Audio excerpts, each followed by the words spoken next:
And we welcome you to the 75-pound championship game of the Arundel Youth Football Association today as the Southern Athletic Association, a.k.a. the Bulldogs, take on the Severn Seminals, two teams that come in with undefeated records. Severn finished the season 9-0, then in the first round of the playoffs defeated the Marley Eagles 39-0, and then in the second round defeated the Pasadena Chargers 32-6. 11-0 on the regular season. They're coached by Alexander Scott in his fourth season after 3 years at Maryland City. We now pause for the national anthem.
National anthem before we get underway here at Arundel Community College Youth Football Championship game, the 75-pound championship game.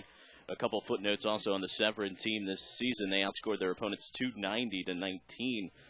That's an average of 32-2, the final score for them. They're led by their quarterback, Zachary Scott. Their running backs, Jalen Adams and Jakaris Turner.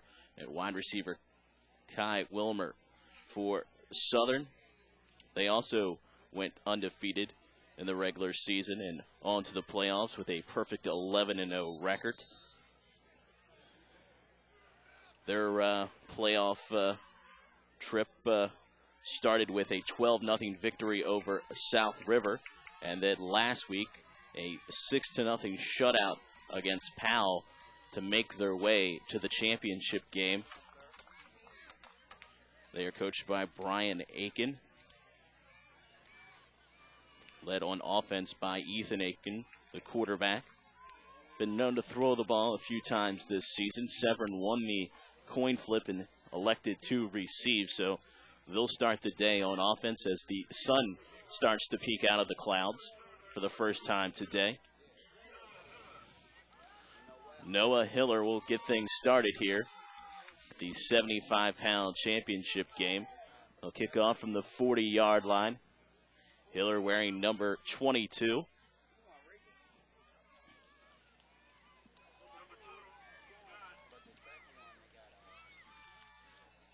Zachary Scott back deep for the Seminoles. And Hiller will get the championship day underway. As the kick goes to the 45-yard line. Picked up there for the Seminoles by Ezekiel Turner. Turner tries to go to the outside. He's at the 40. 45, looking for some room on the far sideline across midfield. And they'll start the first possession in Bulldogs territory at about the 47-yard line. So Ezekiel Turner, after originally struggling with control of that ball, does a nice job of picking up about 8 yards on the return, taking from the near side back to the far sideline. And it'll be 1st and 10 for the Seminoles. As I mentioned, they're led by their quarterback, Zachary Scott, number 2. Scott will set up the offense. Wing back to the near side is Adams. Now on the counter play, it'll be Jakaris Turner to the near side to the 40. And Turner brought down at the 34-yard line by Hiller.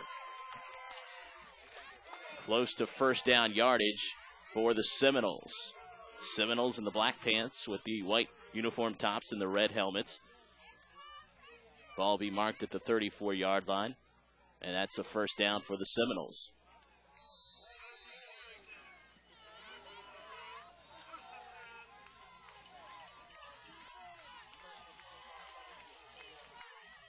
Scott, this time, hands it off to Adams as he sweeps it to the right side, cuts back inside, and brought down just inside the 30-yard line at the 29.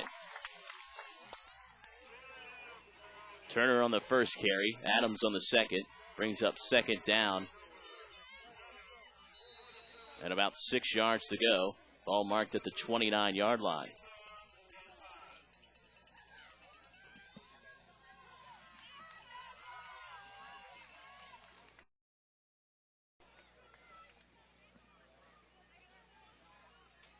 Scott sets up the offense. Once again, wing back to the near side. It's Adams. This time, Scott will keep it, and he's brought down in the backfield. In on the tackle was Malik Pratt for the Bulldogs. First there was Ethan Aiken, and Pratt came in to make the stop. No gain. Actually, a loss of a yard, and it'll be 3rd down and 5. Let's make it 3rd and 6 from the 31-yard line. 2 minutes into the championship game. First drive of the afternoon. Misdirection coming to the near side. It's Jakaris Turner looking for some running room, and he's close to a Seminole first down. Turner brought down at the 23-yard line. And they're going to have to measure this as the sticks on the far side, and now they just decide to give the Seminoles a first down at the 23-yard line. So the Seminoles, with their opening drive of the game, converting 2 first downs already.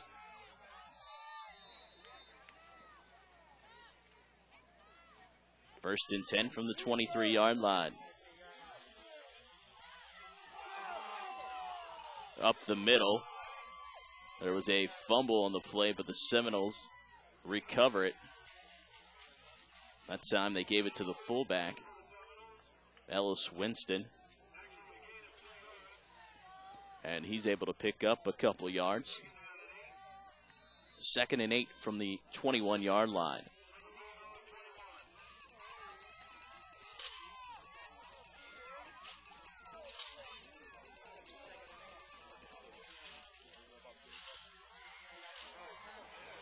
It's Adams to the far sideline looking for some running room. 10, 5, and Adams tripped up inside the 5-yard line. Jakaris, check that, Jalen Adams, number 3, with the 15-yard pickup. It's 1st and goal to go for the Seminoles.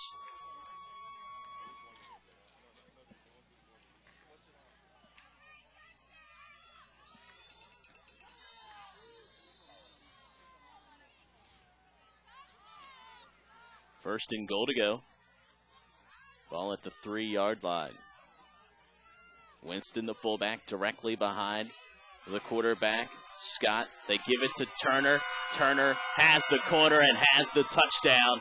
And the Seminoles break out in front, 6-0. Jakaris Turner on the opening drive with the 4-yard touchdown run. Seminoles lead it 6-0.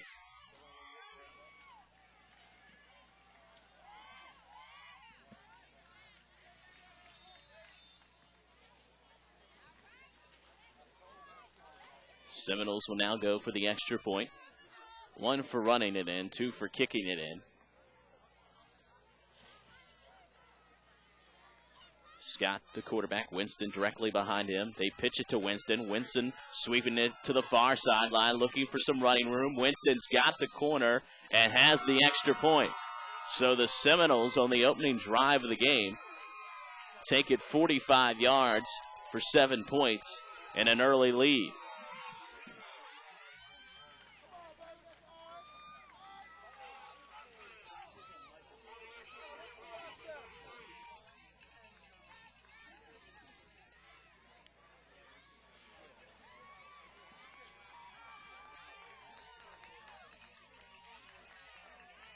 So a nice scoring drive by the Seminoles to start this game off. and take the early lead. And we'll see the Southern offense for the first time this afternoon.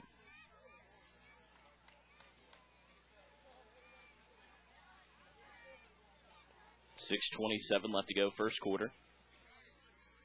7-0.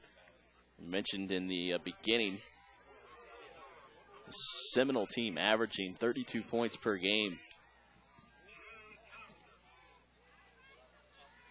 on the season, and they collect 7 early points.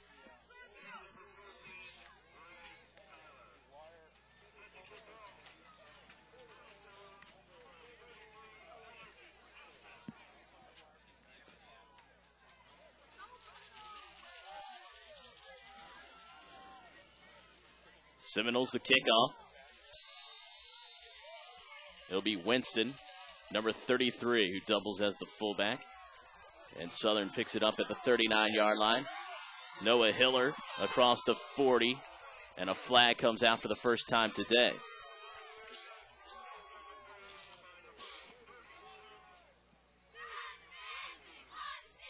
Ball marked at the 42-yard line after a 5-yard return by Hiller.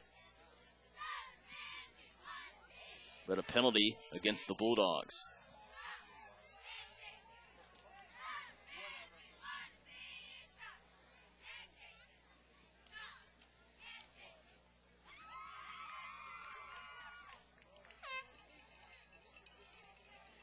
Number 4, Ethan Aiken, the quarterback for the Bulldogs.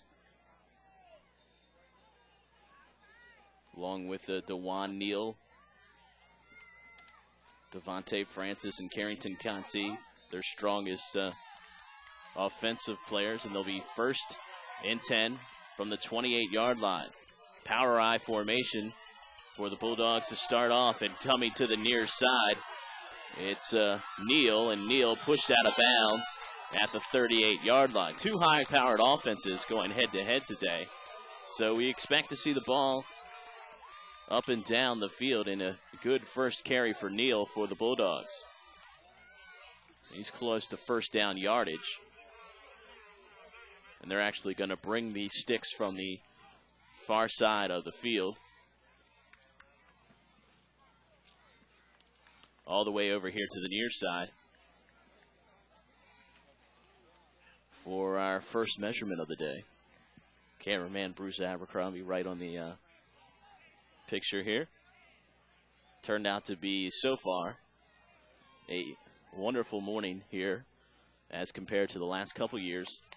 And first down pickup for Neal. We saw there assistant coach Wayne Small giving the first down signal for the Bulldogs.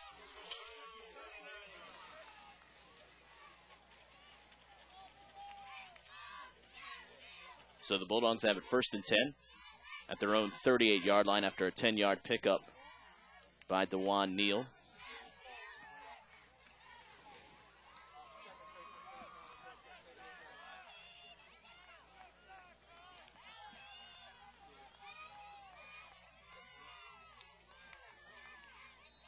Referees restart the clock. 1st and 10 for the Bulldogs. Once again, power I formation, strong side to the right side. They give it to the first man through, the fullback.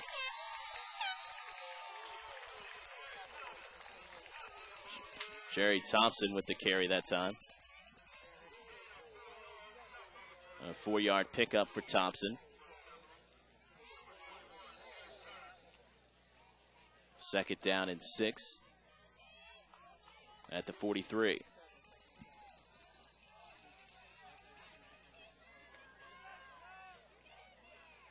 It's Neal once again through traffic at the 45, spins out of one tackle, still trying to churn those legs, but gets up to the 45. 2, maybe 3-yard pickup for Neal there. It'll be marked at the 45. Line to make for a first down is just past their own 48-yard line. So 3rd down and about 3 yards to go for the Bulldogs.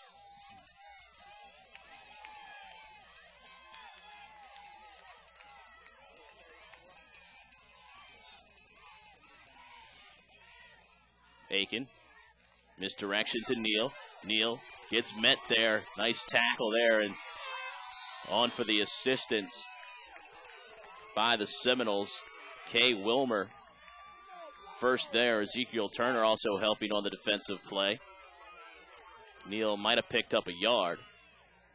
That'll bring up 4th down and 3 yards to go from the 46-yard line. Referees talking it over. 4:25 left to go, first quarter. 7-0 Seminoles.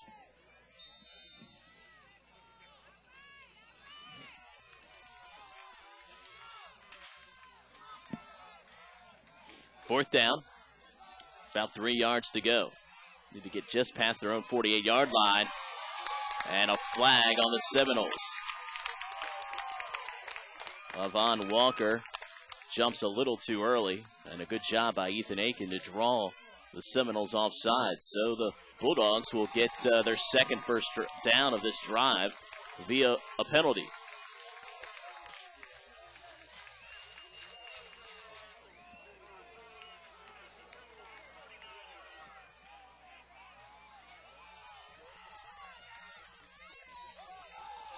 First down, Bulldogs in Seminole territory at the 49.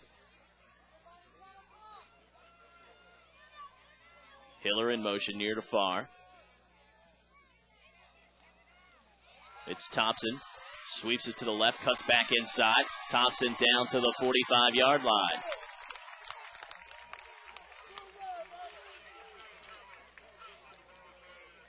Jerry Thompson picks up 4 yards. Down to the 45-yard line. Second down and 6 yards to go.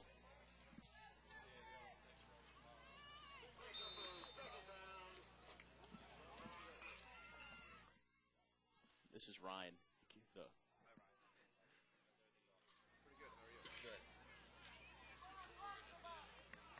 Second down and 6. Play action fake. Aiken's got a man open, and it's a catch for a first down for the Bulldogs. Aiken hooks up with Greg Tyler on the nice bootleg, and a first down at the 37-yard line for the Bulldogs. So now Ethan Aiken 1 for 1 on the afternoon, and a first down for the Bulldogs. 3 minutes left to go, first quarter. 7-0 Seminoles with the lead.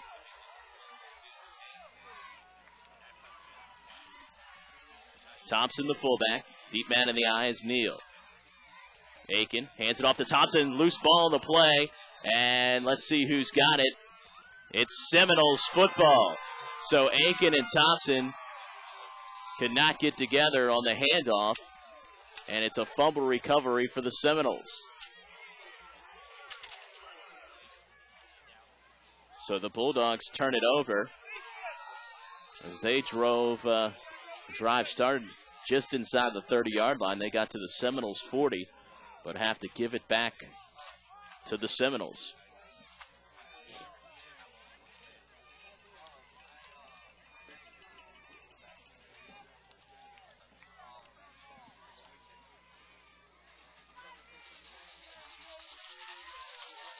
It's Winston, and he'll hand it off. Coming back to the near side, Adams, he cuts back in, but Southern's defense was not fooled there, making the stop for the loss.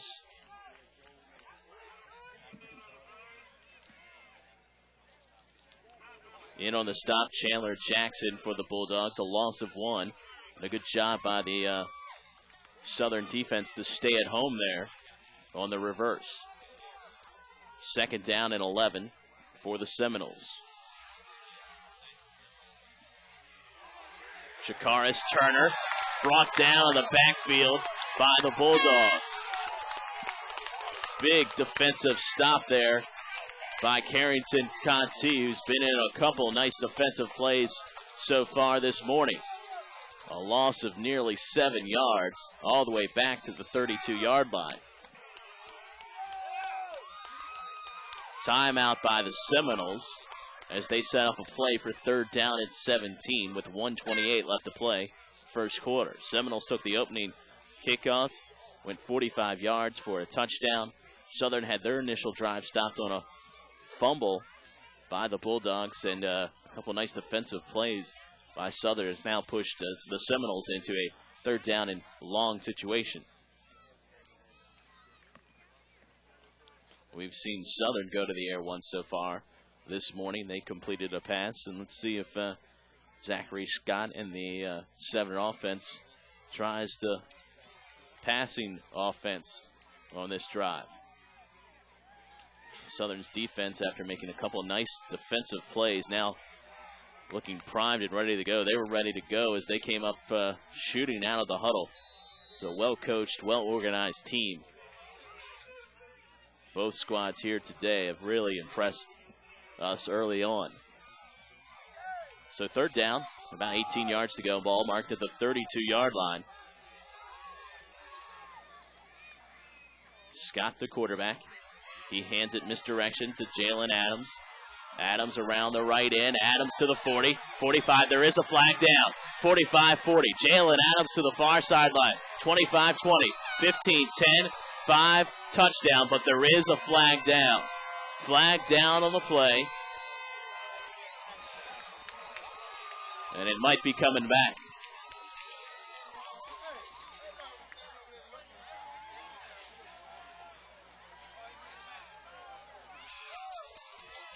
And they're going to bring this back. So the 68-yard touchdown run by Adams will be negated on the penalty. We'll wait for official word here.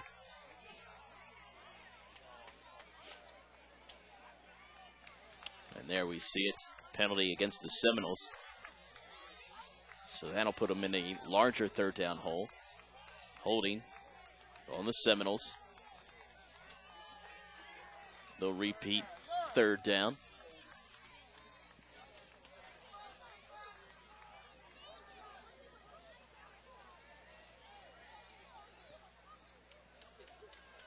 Ball will be marked back at the 23-yard line. So third down, 25 to go. They need the 48-yard line for a first down, their own 48. So third and 25.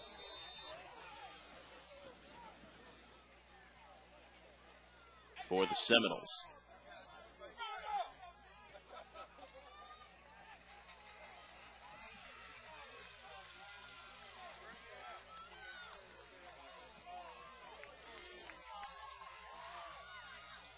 Scott fakes the handoff, takes it himself on the outside, and he's pushed out of bounds at the 28-yard line.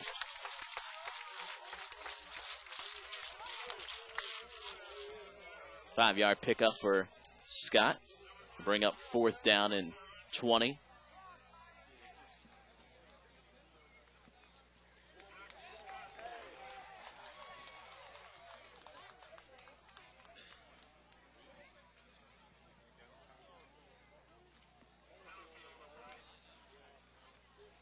So fourth down, 20. There was a holding penalty once again on the Seminoles, but that penalty was declined. Southern will take the play. Brings up fourth down.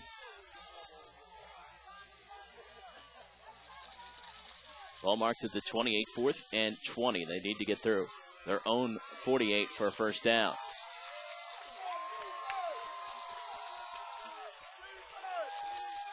Scott back to pass. Check that, it's up the middle. And breaking through is Winston. Winston across midfield to the 40. 35-30. Down to the 25-20. Winston, 10, 5, touchdown, Seminoles. Well, they got me on that fake also, but it was Ellis Winston.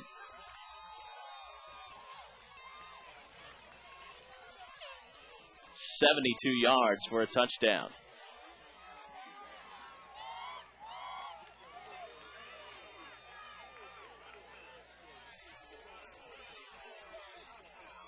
Winston, 72 yards to give the Seminoles the 13-0 lead right up the gut with just under a minute left to go here in the first quarter.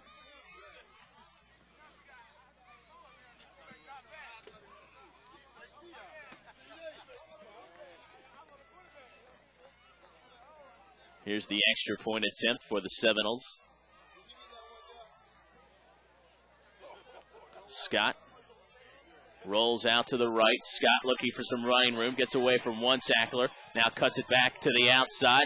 Zachary Scott with some nice moves, but he's going to fall short of the end zone for the extra point. So with 47 seconds left to go here in the first quarter, it's 13-0 Seminoles.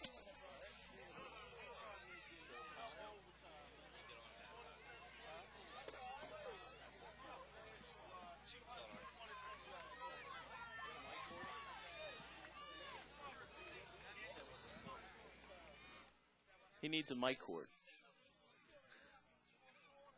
Just give him a mic cord.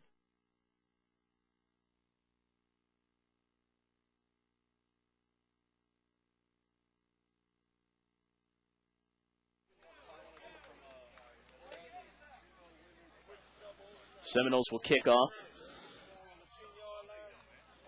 Up 13-0 here in the first quarter. Winston, who had the 72-yard touchdown run, will tee things up for the Seminoles.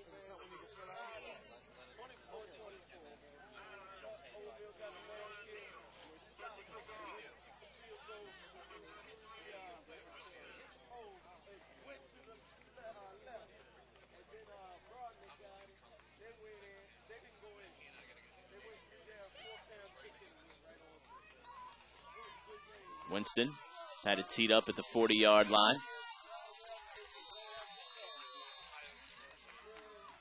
Winston kicks it off to the 40. It's Noah Hiller making some moves, trying to get to the outside. Hiller at the 45, cuts back inside to midfield. Hiller at the 45, down to the 40, and brought down at the 37-yard line. Number 22, Noah Hiller with the return. Puts Southern in excellent field position. 1st and 10 at the 37.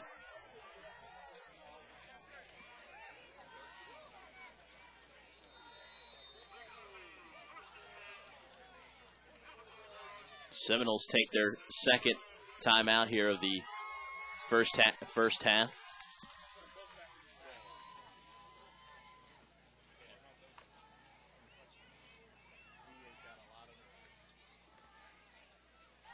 .34 seconds left to go. 13-0. Seminoles took the opening drive. 45 yards for a score. And then got a 72-yard touchdown run by Ellis Winston. On 4th down and 20, which was the crucial play.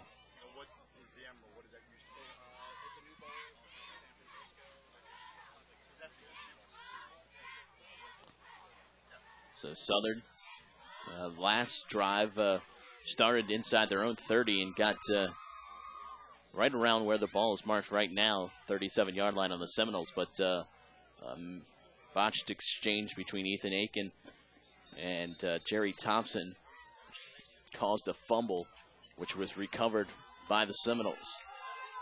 So 1st and 10 for the Bulldogs at the 37-yard line. Ethan Aiken sets the offensive line. Fakes it to Neal. Gives it to, coming around on the near sideline, Greg Tyler. And Tyler might have picked up a yard, and we might have a flag.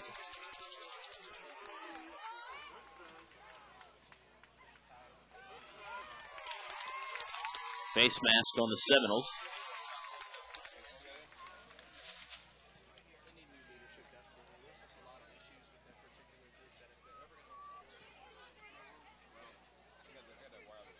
Personal foul, face mask penalty. Marched off against the Seminoles.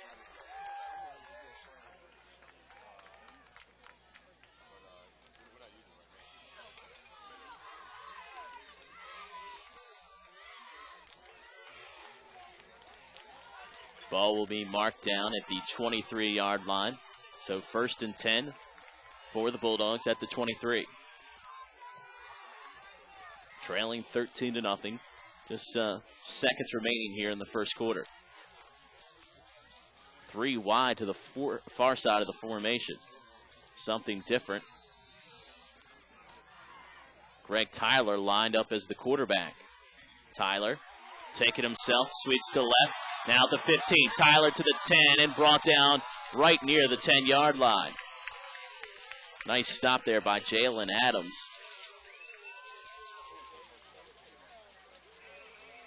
Tyler gets it down to the 12-yard line, and that'll do it for the first quarter of play. So we'll switch sides of the field. At the end of one quarter, it's the Severn Seminoles 13 and the Southern Bulldogs nothing.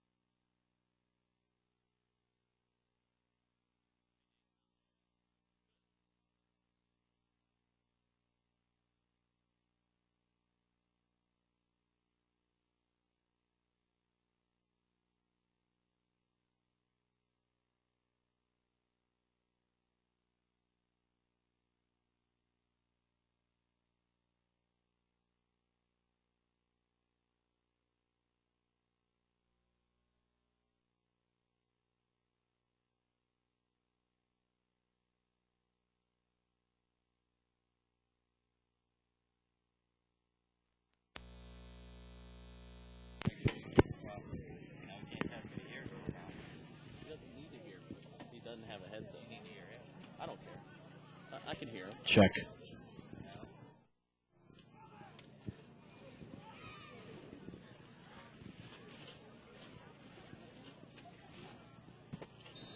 Welcome back to the Youth Football Association. Well, I guess you never went anywhere.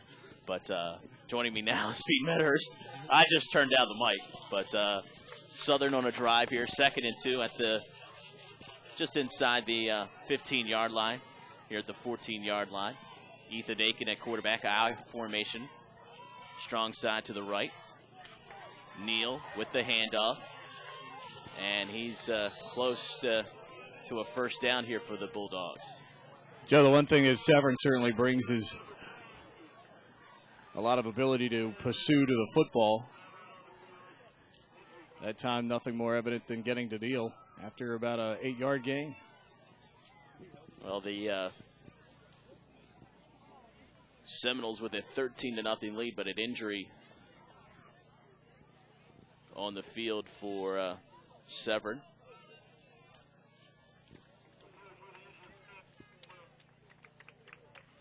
Number 21, or check that, number 11, Kai Wilmer, the injured Seminal. But for the Bulldogs, they do pick up a first down. So first down in 10, just outside the 10-yard line. Deepest penetration of the game. First drive for the Bulldogs ended in a turnover. A fumble recovery by the Seminoles, which they took 72 yards for the touchdown on a 4th and 20 play. Play action, Aiken passes it, incomplete. Aiken with a little zip on that ball, Joe. Had his man wide open out in the corner of the end zone and just threw it a little bit too far for Devontae Francis, whose brother, the Bus, Stephon Francis, the star running back for Southern's 105-pound football team. So 2nd and 10, Aiken now 1 of 2 throwing the football for the Bulldogs. Bulldogs need to get something here just so they can stem the tide of momentum that Severn has with that early 13-point lead. Once again, I formation. Hiller, the tight end on the strong side. Handoff to Neal. Neal trying to bounce it to the outside, but the defense is right there for the Seminoles.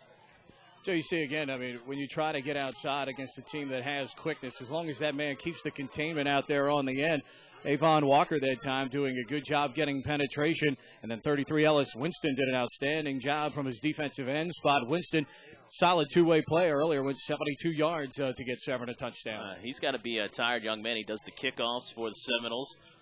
Ran in a extra point earlier, and he's got a 72-yard touchdown. Welcome to youth football. 3rd down About 13 yards to go for a first down. Once again, it's Aiken back to pass. Aiken under some pressure. It's that man Winston again, and Aiken able to pick up a couple yards. But it'll bring up fourth down. Going to bring up 4th and goal. And, Joe, those staple plays right there. Southern has been able to roll through the South this year. You can see, obviously, the excellent job Brian Aiken has done with the offensive team, the fundamentals. Aiken going through the series of fakes and the rollout with the proper fundamentals. But this Severn defensive team, obviously well-schooled on what Southern has done through their playoff games. Obviously looking well scouted because they've had Southern's receivers covered. And that time, Aiken forced to tuck it under and run. 4th and goal now coming up from the 10. Fourth down and some confusion in the backfield. Actually, shoe was untied. That's right. That's another one of those fallacies with youth football that you got to. The official, though, using his own timeout. I believe that's Carrington Conti, whose father, Corey, was a legendary running back at Southern High, the 1993 Arundel Athlete of the Year. One of his teammates, Wayne Small, on the sideline, who wasn't too bad of a two-way player at Southern himself. Fastest guy I've ever seen. Touchdown pass. Aiken connecting with Greg Tyler on 4th down. And a big touchdown, a huge touchdown for the Bulldogs. You know, Joe, it's just amazing to me that you can get 8-year-old kids to roll back there and throw to a wide-open receiver in the end zone. As we've seen over the last few weeks, the Redskins can't do that with Mark Brunell. Ethan Aiken to Greg Tyler, 10-yard completion for the touchdown, and that was a huge touchdown in the scheme of things with the score 13-6, 7:40 left to go here in the first half, and now the extra point attempt for the Bulldogs. Tyler's always seemingly, Joe, in the middle of, in their close games this year, he's always seemingly had the big plays for this Bulldog team. Thompson inside with the extra point. Jerry Thompson for the extra point as they went with the misdirection, faking to DeJuan Neal, and it's now 13-7, and it's a ball game. Yeah, and again, it goes back to, you know, as I've said all year long, I know a lot of the fans have seen what, you know, all throughout the year, guys like Southern Boy, who's, of course, Southern defensive coordinator Matt Bohr, and Seminal Pappy, and all those great people exchanging positive messages on the AAYFA message board. And the one thing I talk about is coaching. And when we talk about Brian Aiken and Matt Bohr and Wayne Small, they've done an outstanding job with this Southern group. You know, you can tell when you watch youth football teams that are well coached, and you can see ones that maybe aren't so well coached. And just look at the wide variety of things that these two football teams have been able to do right here. And I think it's a tremendous testament to both coaching staffs and the job that they've done throughout the year. And one of the main reasons, obviously, why they're here and why many of their games throughout the year have not been close. Number 22, Noah Hiller, to kick things off with the Bulldogs. Hiller's already returned 2 kicks for Southern, has handled all the kickoff duties. 7:40 left to go, first half, 13-7. As expected, 2 teams that came in scoring a lot of points. It's pretty entertaining first half here. A lot of up and down action. Yeah, and like you always see, too, with youth football, especially in these younger weight classes, big plays can make such a huge difference. You know, Severn rips off the 72-yard touchdown run. Southern that time methodically moving the ball. And those have really kind of been their personalities throughout the season. Severn has been a team that can strike with the big play at just about any time, and Southern uses that size up front with a terrific offensive line, and they just basically grind the opposition into submission as they move the ball down the field. And both those plays coming on 4th down, the 72-yard touchdown came on 4th and 20, and then on 4th and 10 down here, 4th and goal to go. Southern able to connect on a 4th down pass. Yeah, and of course, talking to Brian Aiken last week, I think he and maybe a lot of the Bulldog fans were resigned to the fact that overtime was upcoming in the sloppy field conditions against Powell a week ago until they scored on a 4th down play with 3 minutes left to go in the ball game to get themselves here to the championship game. And again, that's what's so good about these teams right here is the ability, you know, to get the job done at any time, and whether it's 4th and 10, 4th and 5, 1st and 10, you know, these guys seemingly have the right play called for the kids that they have out on the field. Well, the Seminal program, and over the last few years, they've been a program that's been here on championship game. Is this the first appearance for the Southern in the champ? It is, since they have become the Southern Bulldogs. And again, I think the toughest thing when you first start out with an organization, with Football Commissioner Ike Riggs and company, it's just a matter of, getting kids involved in your program. And now, Southern has kids in every weight class but one. This year they had 2 65-pound teams, and they had several flag football teams. And really that's where you build your core of your program, is with the younger weight classes, getting young kids involved, and they've done a good job of that. Here's Noah Hiller to kick things off. That left foot is brought in at the 46-yard line by Ezekiel Turner, and the Seminoles will start out right there. Maybe a little quick whistle that time. Yeah, because while Turner may have had his knee on the ground, it did not appear as if Turner possessed the ball. And unless you possess the ball, technically you're still not supposed to be down in that situation. But that's the case. The ball blown dead at the 46-yard line, and the Seminoles get to bring that high-powered offense back out onto the field with the Florida State-like football helmets. 2 drives for the Seminoles, 2 touchdowns for the Seminoles. Of course, they've been led by their quarterback, Zachary Scott. Their wing backs, Jalen Adams and Jakaris Turner.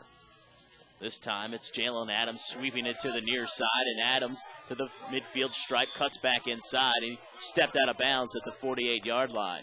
Joe, I think, too, for the Southern defense, this is one of the few times this year that at the point of attack, you're watching that Severn offensive line. They're getting good push. They're getting 4 and 5 yards down the field right now, right off the line of scrimmage. And let's face it, football games are often won and lost right at the line of scrimmage. And right now, Severn is getting great push up front with that offensive line. And 2nd down and 5 after the 5-yard pickup. Goal to make the 44-yard line for the Seminoles.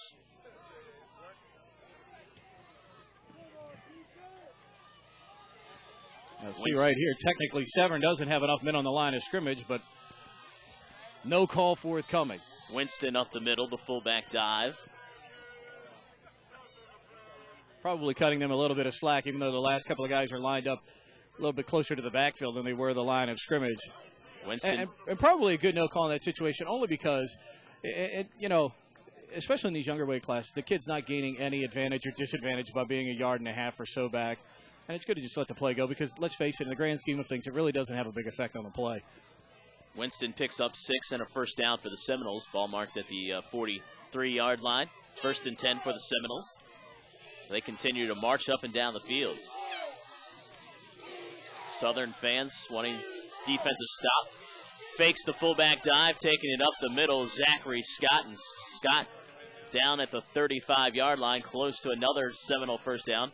Might be a yard short, 9-yard pickup for Scott. Joe, nice job by Scott. Scott, who during the offseason goes to down to the Northern High School and Calvert County football camp, of course, led by the legendary coach Jerry Franks. Scott, a young man who, at a very young age, like Ethan Aiken for Southern, exudes a lot of those solid fundamental skills at the quarterback position. Nice midline option there, yeah. Picking up 9 yards for Scott. I think I've been looking at some Navy football tape or something. 2nd down and 1. Winston, the fullback, but this time they give it to Adams, and Adams breaks a tackle in the backfield, cuts inside to the 30, down to the 25. Adams still going, knocked out of bounds at the 20-yard line. A couple times, Joe, we've seen this so far. Southern having opportunities to make tackles and unfortunately not able to get it done. You get penetration like that in a game like this with an offense as good as Severn's, you have to make the stop in the backfield. And a couple times we've seen Southern not be able to do that, and Severn able to make a big play and pick up another 1st down. 23-yard pickup for Jalen Adams and a 1st down for the Seminoles at the 20-yard line. Now, this is a Severn team, Joe, that has outscored its opponents 290-19 during the course of the season. This time it's Turner sweeping it to the left, and a big defensive play in the backfield by Ethan Aiken.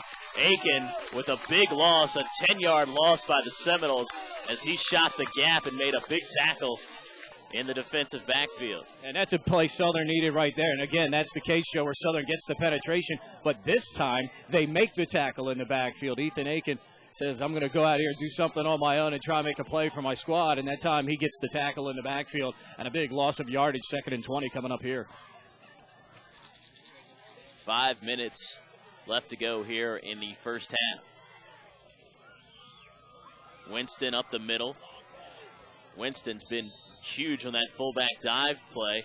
He gets nearly all the yardage back down to the 21-yard line. And again, Joe, it just comes down to tremendous push up front by the core guys on the center of that offensive line for the Severn Seminoles, that time led by Derek Butler, number 80, who plays the offensive guard position. They ran right behind him, and he opened up a huge hole. And Severn gets a nice chunk of that yardage back. 3rd down, 10 yards to go after a 10-yard pickup by Winston.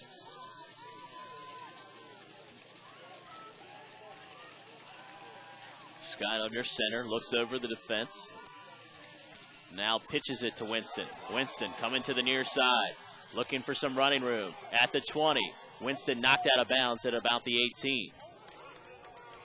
Noah Hiller in on the stop for the Bulldogs.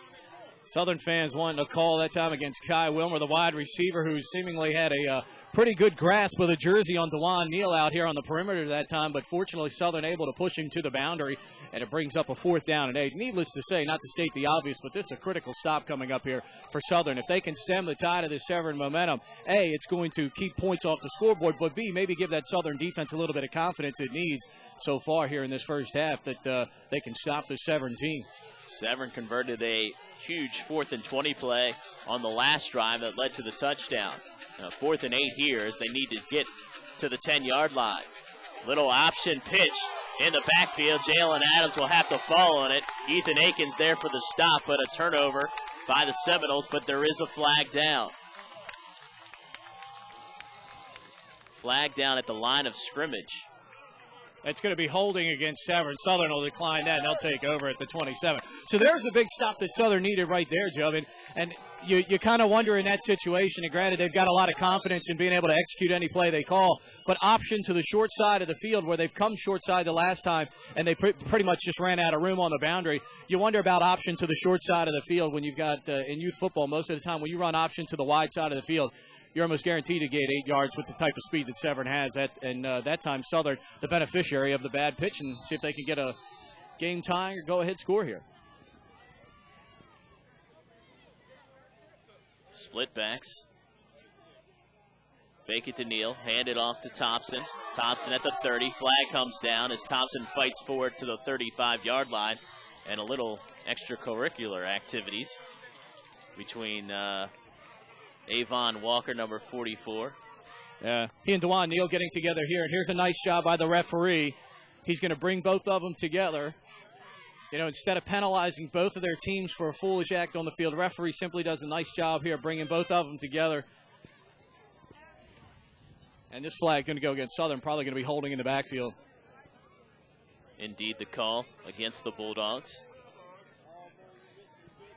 And again, Joe, I mean, you know, throughout the year, you know, there have been, and Tom DeGraw, the commissioner of the Officials Association, has been very good about coming on the league message board and, you know, answering people's queries about different types of calls and rules. You know, here's a great job by the referee here in this situation. Instead of throwing Neal out and instead of throwing Walker out of the ball game, he just brings both kids together, gives them a little counsel, and tells them to go back and play football. And, of course, if they repeat the offense, then you can throw the flag and even eject them from the game. But give the kids a chance to be a part of this championship football game and decide things. Ball marked all the way back at the 16-yard line. Once again, it's Thompson to the 20. Thompson to the 22-yard line. Zachary Scott in on the stop for the Seminoles. Jerry Thompson, one of those, just a plethora of backs that Brian Aiken can go to in the backfield to make plays. And again, you see, Joe, that play had a hole. I mean, he was through the hole, but again, the speed and pursuit of the Severn defense shuts that play down, as opposed to some of the things during the regular season where Jerry Thompson's able to break that play and take it 84 yards for a touchdown. Greg Tyler, the big play receiver for the Bulldogs, checks in. Why is it every year, Joe, we can count on at least one thing, either rain or wind here at the college? Second down at the 22-yard line. Trips to the near side of the formation. It's Aiken keeping it himself. Aiken brought down right at the line of scrimmage. Ezekiel Turner, along with Jalen Adams, in on the stop for the Seminoles. Now here for Southern, a couple of key things. A, you want to make sure that you at least hang on to the football. Make Severn expend their timeouts if they want to reduce the clock, because you're down to 2 minutes and 20 seconds roughly to go here in the first half. And with the field position the way it is, I'm sure Brian Aiken going to play it semi-conservative here unless he sees something that he can really exploit quickly in the passing game.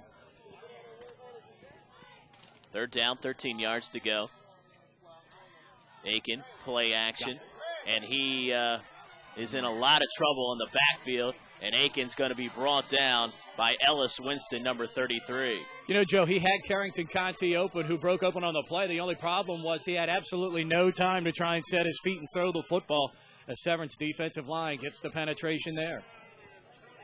So 4th down, 20 yards to go. Ball marked back inside the 20-yard line.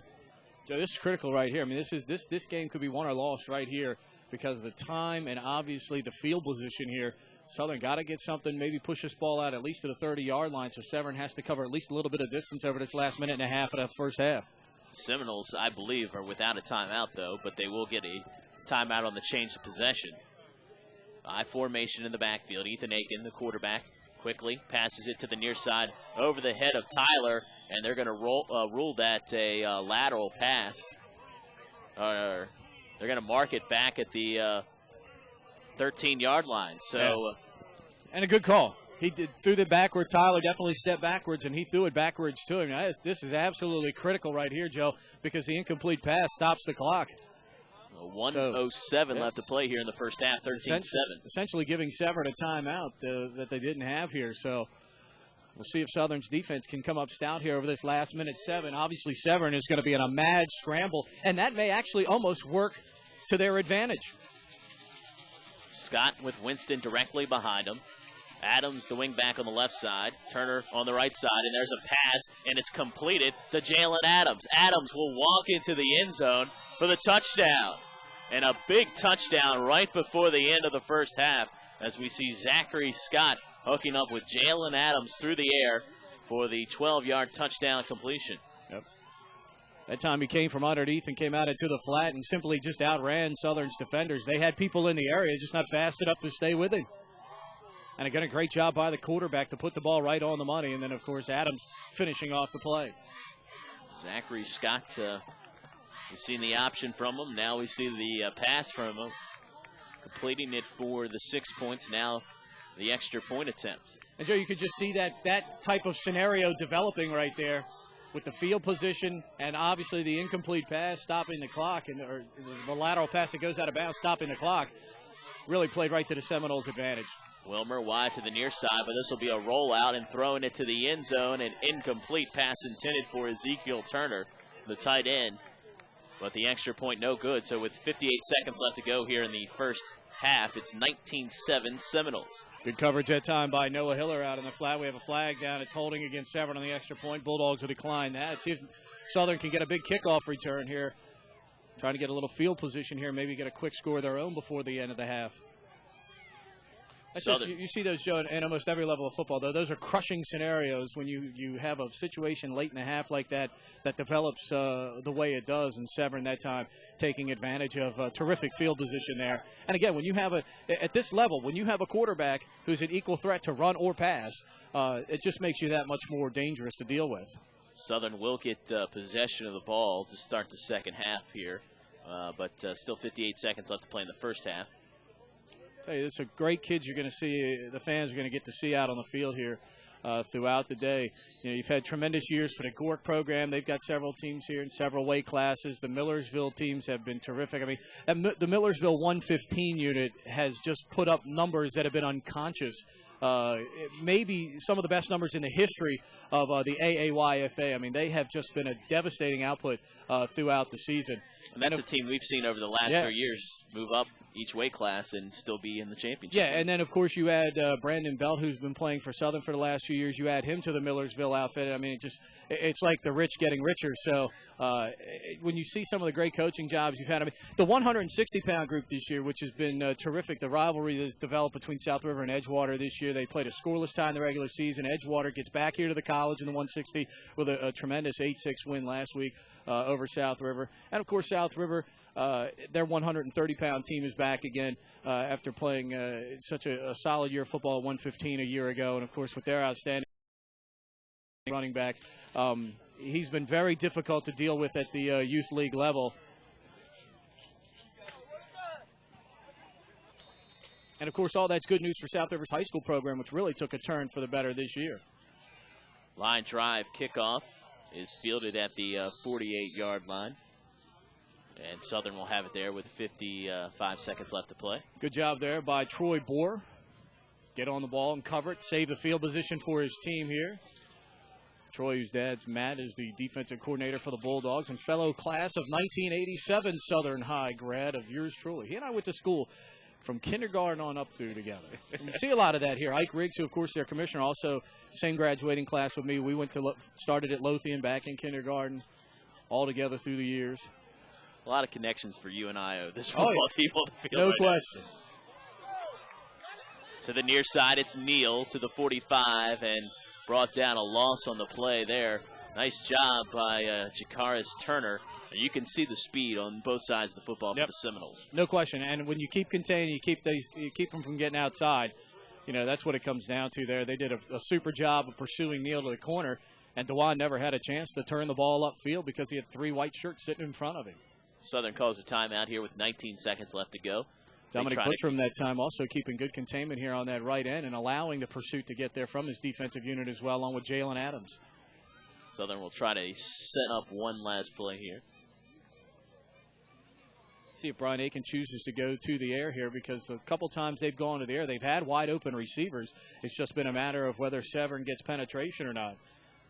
Had one down in the end zone that was wide open. Tyler was open on the touchdown play, and on the last drive, Conti was open on the big sack play, but Aiken never had a chance to throw the ball because he had 4 Seminoles coming after him as soon as he went back in the backfield. Second down, 12 yards to go. Power I formation. Aiken fakes it to Neal. Back to pass, and it is intercepted by the Seminoles. Picked up and heading down the sideline and knocked out of bounds. Number 28, Darren Richardson, with the interception for the Seminoles. Again, that time Richardson dropping back, and the Seminoles perhaps anticipating the right play in that situation. They trying to go back to the same area that they hit Conti earlier, and that time Richardson dropping back in the flat. Ball comes right to him, and again, the Seminoles in business. But only with 7.1, perhaps they try to throw a pass play here and break one late. So 7 seconds left to go here in the first half. Ball marked at the 39-yard line for the Seminoles.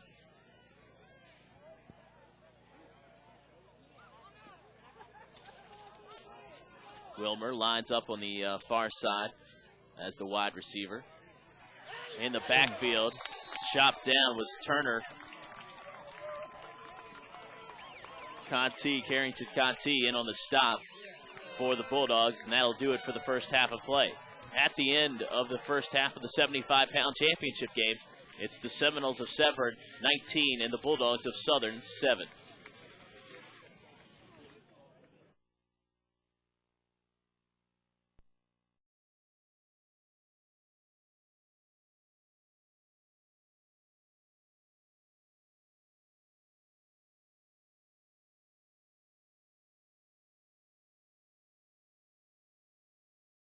What sports are offered, who are the department employees, and who supervises the sports? Well, the county offers a wide variety of sports based on the season.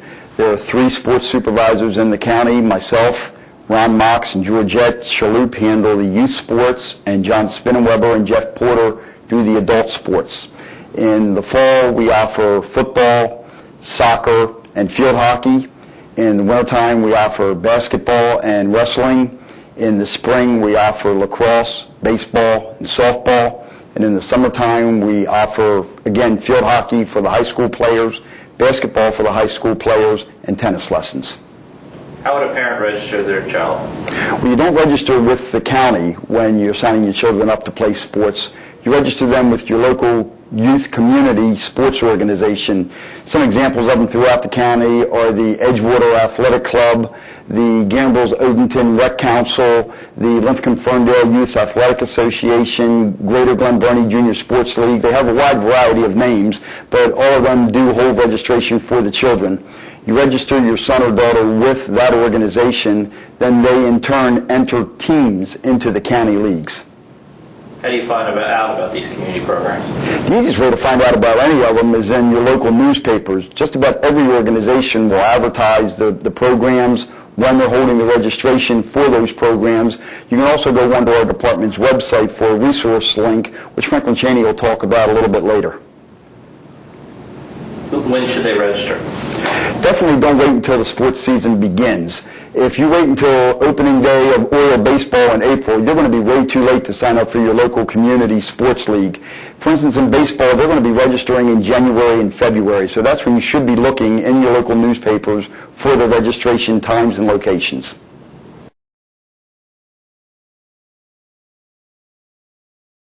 I'd also like to wish good luck to all the participants in today's football championship games. They've had a fine season this year, and I know that we'll see good sportsmanship out on the field all day long. Thank you.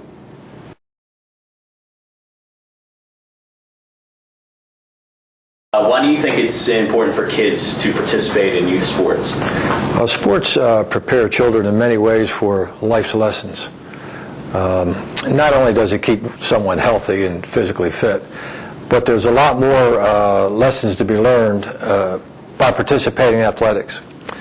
At one point in time when Napoleon was apparently going to be conquering the world and no one thought they could stop him, he met Lord Wellington at the Battle of Waterloo. Apparently, Wellington said the Battle of Waterloo was won on the fields of Eton. What he meant by that, I think, was that the British hierarchy went to a private school called Eton, and they had to play rugby, they had to play soccer, they had to participate in athletics. They learned a respect for one another. They learned a respect for discipline. They learned a respect for their opponents. They learned to work as a team. They learned to follow a leader. And when necessary, they learned to do something on their own. And that translates into life. It happened at the Battle of Waterloo. It's going to happen as these children go through high school, as they go to college, as they become parents. And what I'm talking about in life, let's talk about football, for example. Football is a sport not about not getting knocked down, it's about getting up after you've been knocked down.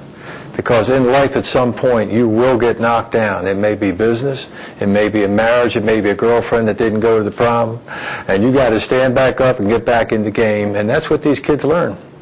Do you think competition is good for young athletes? As long as it's kept in perspective. Unfortunately, we've had situations over the years where too much emphasis has been put on winning. What's important is participation. We like to say that the county programs, the SPF, Sun Protection Factor, everyone's familiar with that. We like to say our programs are SPF 100 plus, sportsmanship, participation, and fun. If the child's not having fun, forget it. Get them out of it. But one of the reasons they may not be having fun are the pressures that parents put on the kids, or maybe a coach. If that happens, we'd like to know about it. Participation, we have mandatory minimum participation in every sport. In football, it starts off even at, I believe it's a 65-pound league, like 7 years old or 6 years old. They have to play a minimum of half the game, no exceptions. As they progress, things become a little more competitive, but at the 75-pound, they have to play a minimum of a quarter of a game.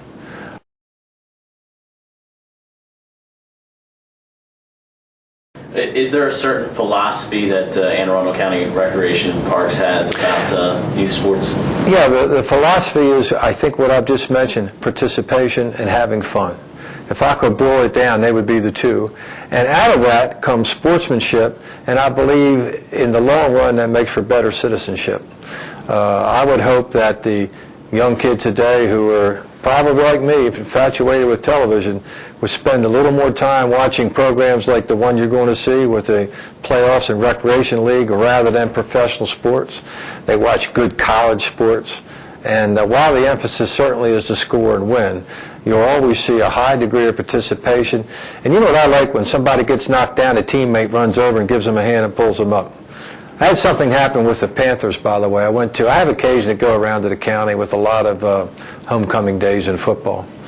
And I went over to the Panthers year before last. And Panthers, by the way, are up in the northern part of the county for those that may not know. And it was a 65-pound opening day against Maryland City. And they were at the Panthers field, and they had cheerleaders, and they had a sign, the paper that burst through, it's opening season, they come running through. They gathered around, made a lot of noise, and then they were supposed to go out and line up on the field so the officials could inspect their equipment, make sure everybody had a mouthpiece, make sure they had their regular shoes on. And I saw one kid who stayed on the sideline. He was crying. And I said, "What's wrong?" And he said, "I'm really nervous." 65 pounds, he was nervous. I said, "Man, I don't blame you. Everybody's nervous, but I'll tell you what, the minute somebody hits you or you hit somebody the first time, you're going to forget it." Well, with reluctance, he went out of line. Some of his teammates, a little embarrassed, kind of looking at him and then looked straight ahead. I mean, these kids are 6 and 7 years old. Watched him on the kickoff, really wasn't involved in too much of anything. A couple plays later, he was on the ground, got up, he ended up finishing the game. That, to me, is a brave individual. I give that kid all the credit in the world. And he's going to succeed in life because he overcame the fear that he had. He got in there. Maybe he was there because his father made him do it. I don't know. But I know he did it, and I know today he feels better because he did it.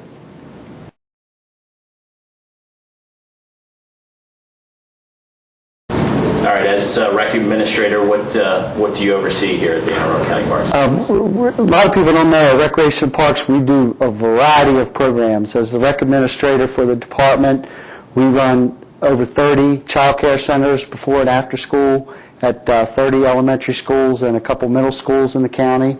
We run area programs at schools right after school throughout the county, gymnastics, aerobics, ballet, all those type of programs. We have 2 rec centers, the North County Rec Center and the South County Rec Center. We also run adult sports leagues. We have 3 major adult sports complexes, Joe Cannon Baseball Stadium, the Bachman Sports Complex, which has 6 softball fields, a multi-purpose field, and a very nice baseball field, and we have Randazzo Softball Park. That softball park has 3 fields. And additionally, also, we have the Arundel Olympic Swim Center, which is in Annapolis, and that has a very nice Olympic-sized swim center that's open, over 100 hours a week. So a lot of people don't realize we do sports leagues and sports programs, but there's a lot of other activities that we do at the department as well. For those people that don't realize that, where do they go to find out information about those activities? Yes, thank you very much for asking. We have a very good website. It's, I guess I'm going to have to it's www.aacounty.org/rec-and-parks. You can go on that website and you can see all our type of activities. You can download our program guide, and you can sign up. We can register for many of our programs online, and it's a very customer-friendly service.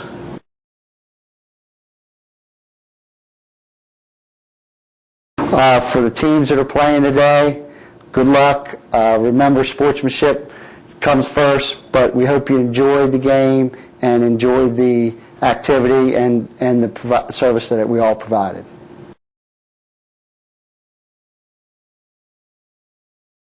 Well, it got started back in 1968. A bunch of guys come together to try to teach football through the fellowship of the county, to bring people together. Now, how many organizations are involved in? Right now we're running 22 different organizations. We have 170 football teams. Now, does each organization have a say on the rules and the procedures for the Youth Football Association? Yes, we have an executive committee, which I'm the president of. We have a vice president and 7 commissioners. Then we have each commissioner represents their organization, and in the spring we vote on anything like new amendments coming in, and everybody has a say in the vote. Now, if somebody wanted to get involved in the Youth Football Association, how would they get involved? I would suggest they call County Parks and Recs and find out what organization they live in and call the commissioner. Everybody's got their numbers and everything. Now, the years you've been involved with youth football, have you seen the level of play over the last few years rise since you first got involved? Oh, definitely. Yeah, the kids are a lot better, a lot faster. Weights seem to always change around. Everybody's not satisfied with the weights, but we're pretty right on line with the doctors and everything, what the weight should be. We changed 3 years ago. We went from weighing the child every game to now we do the index card, and we only do that once a year in the weigh-ins. Anything you want to wish the people or the teams? Oh, yeah. I'd like to tell everybody good luck come Saturday. We're having the championship games at the college, Anne Arundel Community College. Start at 9 o'clock, and we'll probably be done about 10 o'clock at night. Good food, Come on out. It's a free invite. You don't have to pay. Enjoy yourselves and watch the real kids play.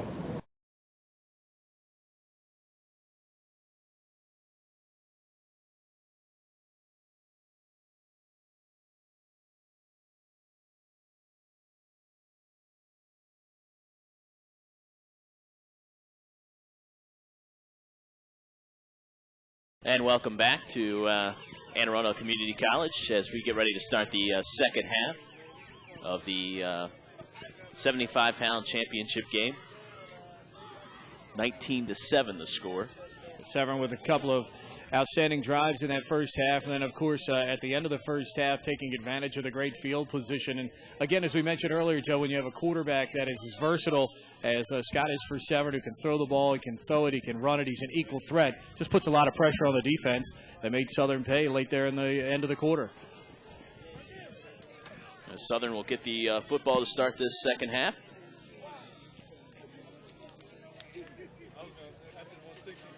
Ellis Winston with a 72-yard touchdown run for the Seminoles. Also a 12-yard pass from Zachary Scott to Jalen Adams.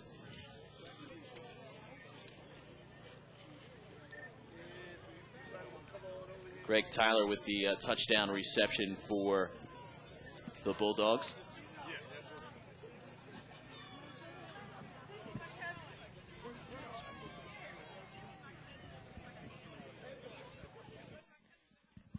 It's on the loudspeaker.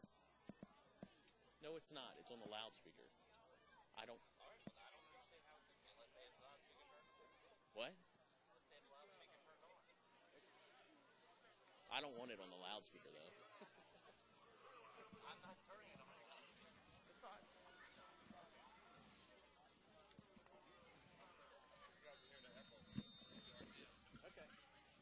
Okay. Okay.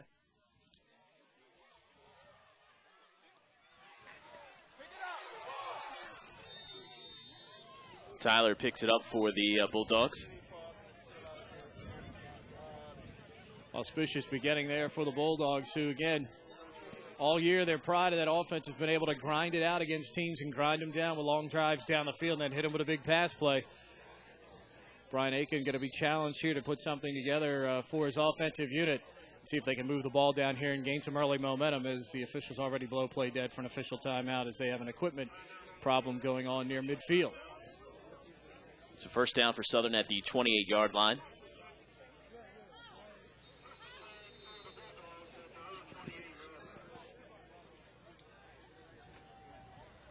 Severn up front with 6 across with 2 right behind them. 6-2-3 formation here for the Seminoles. They've been able to get good penetration in that first half. I formation. Aiken hands it off to Neal in the backfield. Neal brought down at the 28-yard line. It's impressive gang tackling from Severn. A lot of guys getting to the ball.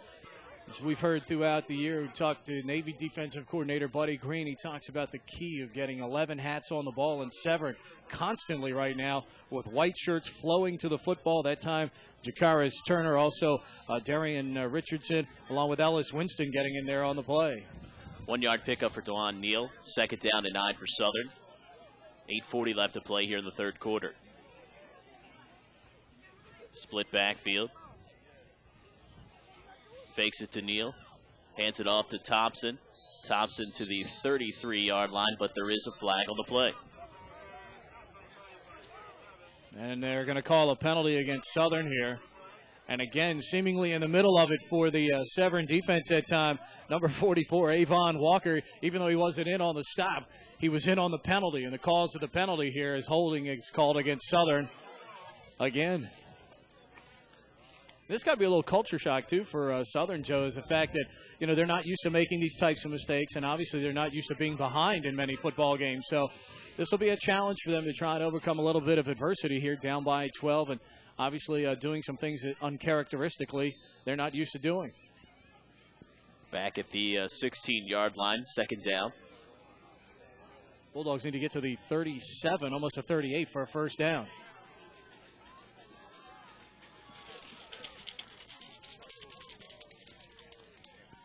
It's Thompson on the handoff, and Thompson met immediately at the 15-yard line. Another flag And down. another flag is down on the field. I think every flag besides the one face mask has been holding so far. And again, they're going to talk to the Severn captain and call holding. Now, that flag was dropped almost immediately. I mean, that came from the head linesman almost immediately after the ball was snapped. So that's got to be a case, Joe, of where the Southern guys literally got to be just tackling the Severn kid as he's coming across the line of scrimmage. That's the only way you get holding called on a play as fast as that flag was dropped right there. Penalties declined. Third down, and like you said, Southern needs the 37-yard line as they mark this ball at near the 15. Amazingly, with two of the best 75-pound teams out here, I don't think either one of these teams had this many penalties in the course of a game all season long. 22 yards to go. Aiken play action fake. He's once again under duress, and he's going to be brought down inside the 5-yard line. Looked like it was Winston once again, number 33, in there for the Seminoles. Avon Walker also helping keep contained. Zachary Scott coming up. And again, that time they tried to hit Conti out here in the flat. But, I mean, Severn's defense right now is just getting such penetration that Ethan Aiken has absolutely no time to throw the football. So fourth down and about 33 yards to go as the Bulldogs huddle up on their own end zone. Not the situation, obviously, you want to be in, trailing 19-7 with 6:45 left to play here in the third quarter. And the sack attack has been just that so far here for the Seminoles.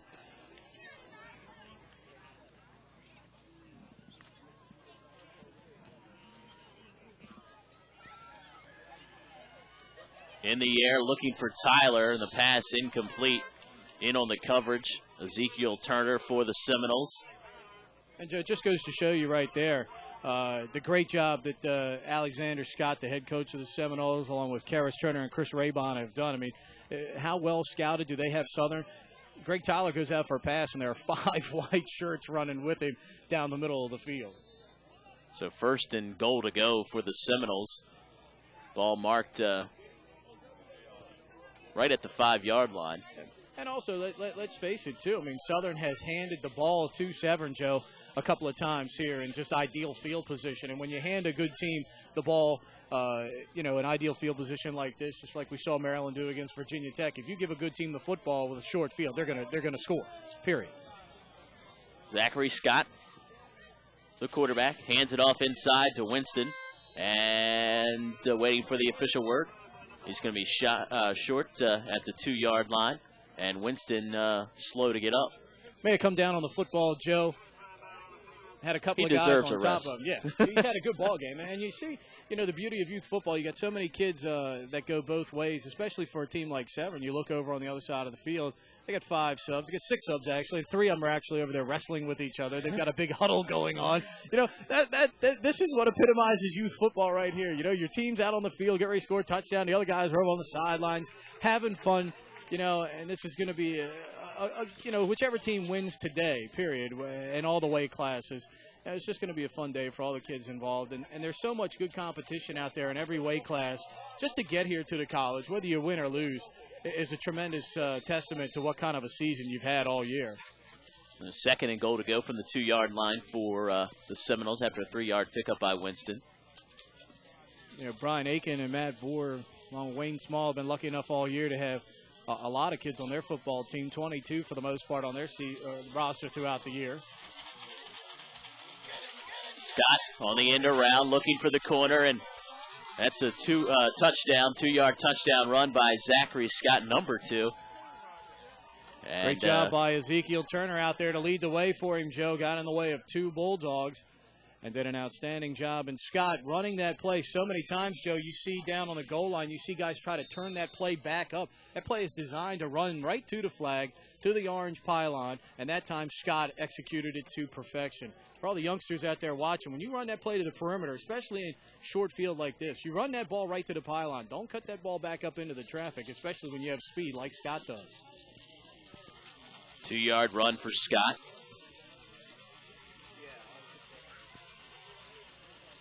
Scott on the 2-point extra point conversion. Passes incomplete.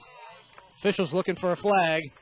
couldn't find it, and here it comes. He's going to call pass interference here. I'm not sure if this is a good call. He's got a bad angle on the play. He's on the opposite side of the receiver and the defenders, and he's going to call pass interference here against Southern. That's probably not a good call, but he was a victim of the angle that he had on the play right there. When you only have a three-man crew, it's really not much you can do. So Severn will get another chance for the extra point. They lead at 25-7, 5:31 left to play here, third quarter. Now, granted, there are only a couple of high school games out there today that the Chesapeake group could be involved in. I think maybe in the future the AAYFA should perhaps push to have maybe 5 to even 6 men on a crew, because that case right there, the head linesman is guilty of being in a position that he really can't see where the defenders are coming from behind the guy, timing their hit on the play, because they clearly didn't hit Parsons before the ball got there. This time it's Ezekiel Turner. Flag is down again as he's brought down short of the goal line. So the extra point stopped by the Bulldogs, but there is a flag down. Looks like it'll be holding ridiculous. on the Seminoles. You know, these 75-pound teams haven't seen this many flags the entire season.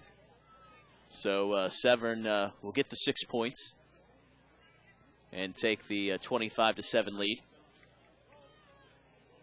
With 5.5 to go here in the third quarter. And Joe, the one glaring things that stick out in this football game so far is Severn getting the ball in short field position and just, you know, all 11 guys, it seems, especially on defense, tremendous speed to flow to the football. And that's been the difference in this football game is Southern has had plays that have been there, but because of the closing speed of Severn, the hole closes quickly. It's not like you play some of these teams during the regular season where you pop that thing through the hole and you keep on going.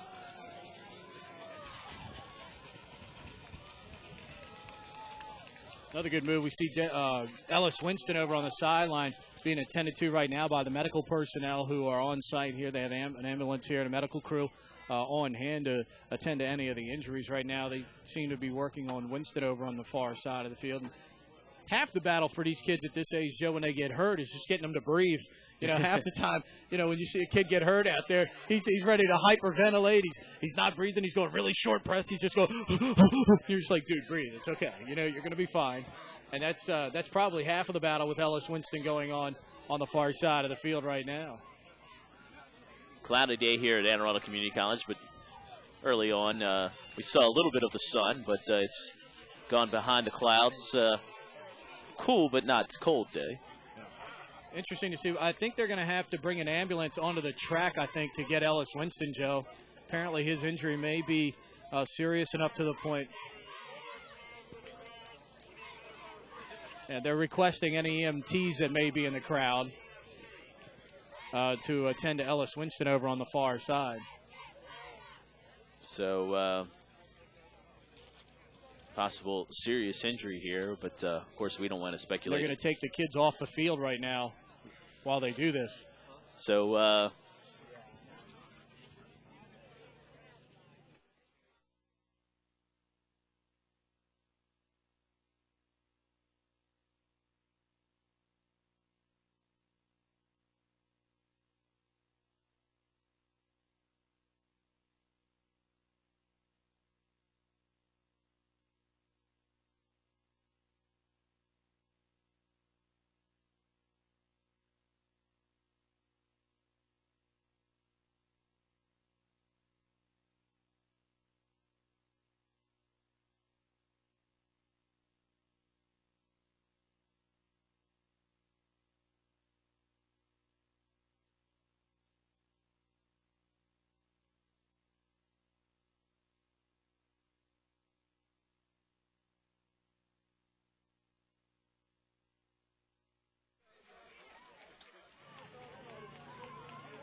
and they'll continue to watch out for Ellis Winston on the far sideline. But they're going to kick things back off with 5:31 to go in the third quarter. And, of course, at this point, Joe, you know, all the concern is for Ellis Winston, the injured Severn player on the far side of the field.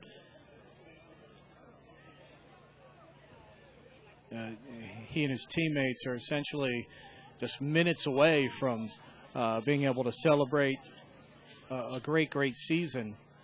And hopefully for Winston, whatever injury he may have in the grand scheme of things, hopefully turns out to be just minor.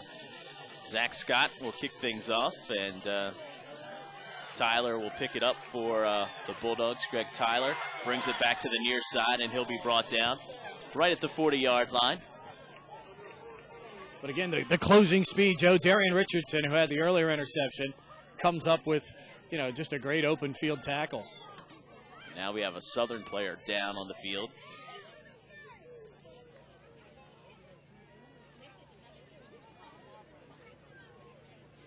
And both teams will take a knee here.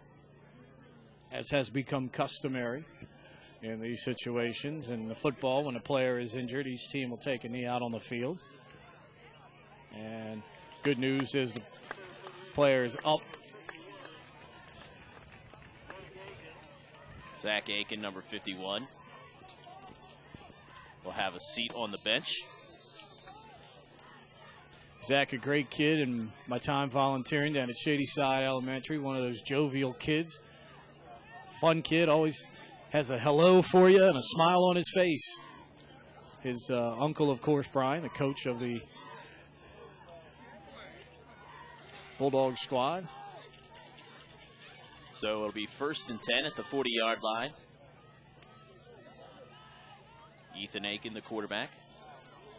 A couple fakes and handoff in the backfield. A loss on the play there as Thompson. Derek Butler closing down from his defensive line spot to make the first hit. Also, Dominic Buttram getting in there again.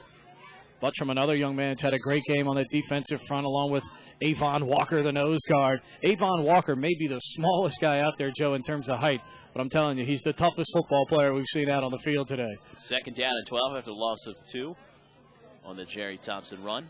2nd and 12, and it's DeJuan Neal to the near side. He cuts it back in, and he's met there by a host of Seminoles. And as you can see through the great camera work by our cameraman, Bruce Abercrombie, look how many white shirts are at the point of the tackle, including Walker, the nose guard, coming down the line of scrimmage. Buttram that time. Jalen Adams coming down the line of scrimmage. And Butler again in on the play as Neal came down on the ball with 5 white shirts on him. Needless to say, he probably has every right to feel a little bit on that one.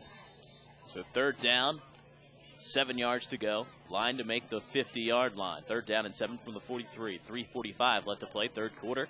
Severn with a 25-7 advantage.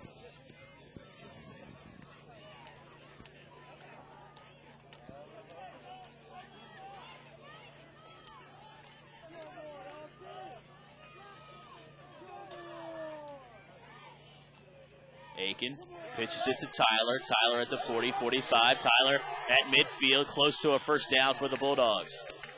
Nice run there by Greg Tyler. Yeah, and Joe, he's going to be right on the mark. I mean, they needed to get just short of the 50, and they may have to bring the chains over unless the referee has a little intestinal fortitude and says, yeah, I think they got that. And he's going to call it 4th down. Intestinal fortitude to call 4th down. I'd ask for a measurement if I'm Brian Aiken. So it'll be 4th and literally inches. The stick's not on the 50 on the far side, just short of the 50. I'd ask for a measurement. 4th down. Quarterback sneak maybe here. Inches to go. Ethan Aiken at quarterback. Takes it up the middle for the 1st down on the quarterback sneak into Seminole territory at the 47. Good to see the Southern kids here, even though they're down 25-7, still playing hard. And again, just a reflection of their head coach. Not going to let them quit in this football game. They're going to keep trying. And again, in youth football, Joe, you never know. The bounce of the ball can go your way in the flash of a pan like it did for Severn in that 1st half. So the Bulldogs got to keep playing and at least keep themselves in position for when a break comes their way to take advantage of it. 2:50 left to go, 3rd quarter. Once again in the power I.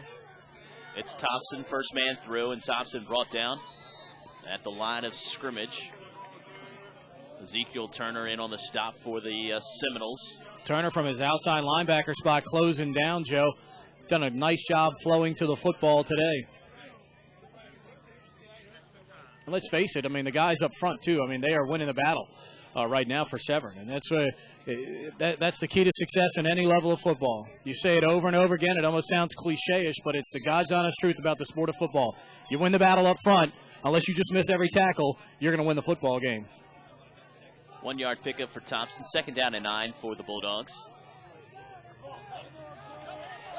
To the near side, it's Tyler. Tyler knocked out of bounds at the 41. Greg Tyler with a 5 yard pickup. Joe, you're going to love the way Greg Tyler that time put his head down and delivered the blow that time instead of accepting the contact from the white shirts. He puts his hat right on number 2, Scott, the defensive back and quarterback for Severn, and delivered the blow that time and put Southern in a 3rd and 4 situation. Tyler out of Lothian Elementary. 3rd down. About 4 yards to go for the Bulldogs. Roster littered with Lothian and Shadyside Elementary products. A couple from Tracy's, one from Deal in there. Jerry Thompson out of Georgetown East. 2 from Tracy's, my alma mater. Go Termites. 3rd down, 4 yards to go. It's Noah Hiller on the handoff. Noah Hiller with the 1st down for the Bulldogs. Noah's brother, Zach, a longtime staple on the weekends at the old Miller's Garage in Shadyside. Also the quarterback this year for Southern's JV team. Noah's going to be an outstanding football player, too. Going to be a good one. Can't forget Alex either, Alex Hiller. All the Hiller kids. All the shout-outs. All the Hiller kids going to have outstanding athletic futures, Joe.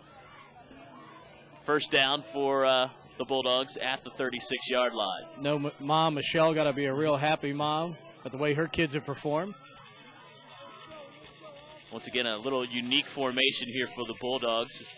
I formation with the wingback Tyler, and they'll hand it off to Tyler, and Tyler shakes away from one tackler as Adams was there in the offensive backfield. Yep.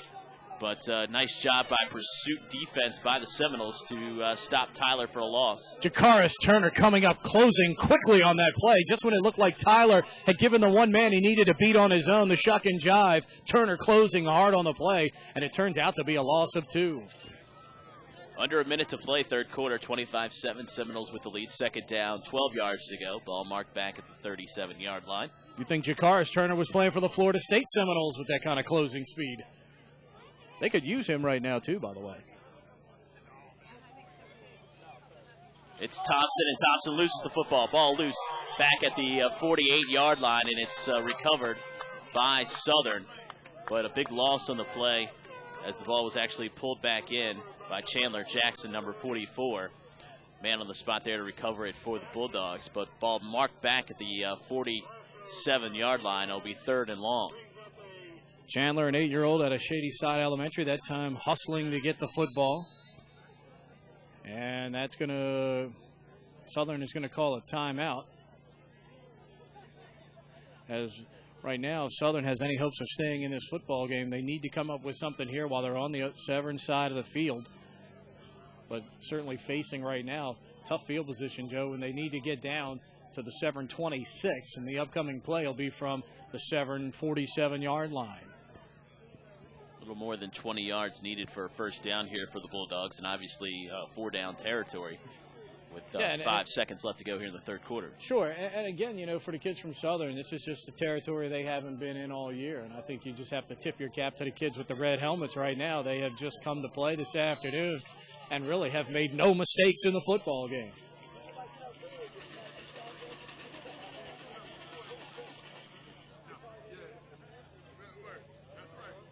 Officials timeout as both. I think the officials were fooled by the formation Southern was breaking out. I think he thought the kid was running off the field when he really wasn't. Devontae Francis wide to the far side, and he was moving while the snap was made. Yeah, but he was moving sideways. Thompson, rightfully so, no flag on the play. Thompson picks up a couple down to the 45, and that'll do it for the 3rd quarter.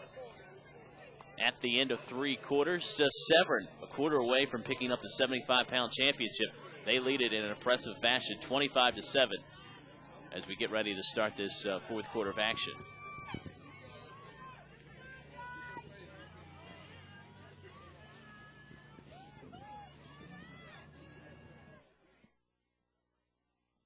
You want one of us to leave? Okay. Because the interview's in my car.